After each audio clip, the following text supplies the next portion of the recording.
For Palestinians in the Gaza Strip, the last 24 hours have been marked by death and destruction.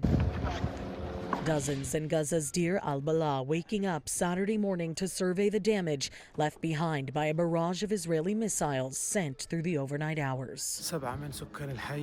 It's a scene that takes us back to the beginning of the First War, when Palestine was targeted without prior warning and without any distinction between civilians, adults, children, elders, and toddlers. Similar scenes playing out in Gaza City Saturday morning as well. Around 2 a.m. we were woken up by the sound of a huge explosion on the house of our neighbors. It was filled with people. Around 14 or 15 were staying there. Most of them were women and children.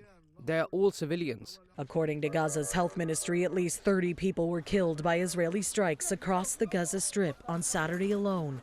The organization adds that in the previous 24 hours, an additional 59 people were killed by Israeli attacks as well. The surge in Israeli operations coming as Israel renews its claims that Hamas is using civilian infrastructure to shield its militants and weapons. On Saturday morning, troops released this footage depicting what they claim is a, quote, Hamas terror hub in northern Gaza. Officials say the area was being used as a hideout, containing anti-tank firing positions, booby traps, and numerous explosives. The location and date of the footage, however, has yet to be verified. Human rights catastrophe. And while troops continue their offensive in Gaza, Israeli leaders are busy defending their decision to ramp up attacks on the Strip's remaining hospitals. Precise operation by the IDF revealed the extent of Hamas's abuse of the facility. Over 240 terrorists were apprehended, including 15 who participated in the October 7th massacre. Earlier this week, the IDF raided the last functioning healthcare facility in northern Gaza, resulting in multiple deaths and hundreds of healthcare staff being taken into Israeli custody.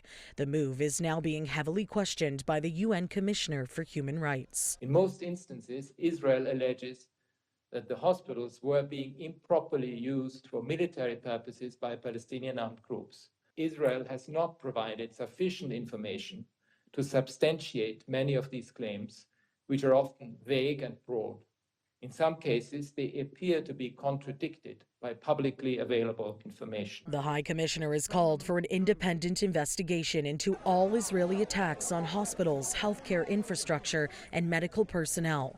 He's also launching a probe into Israel's claims that Hamas is misusing the facilities, which he says, if substantiated, would amount to war crimes. For City News, I'm Karling Donoghue.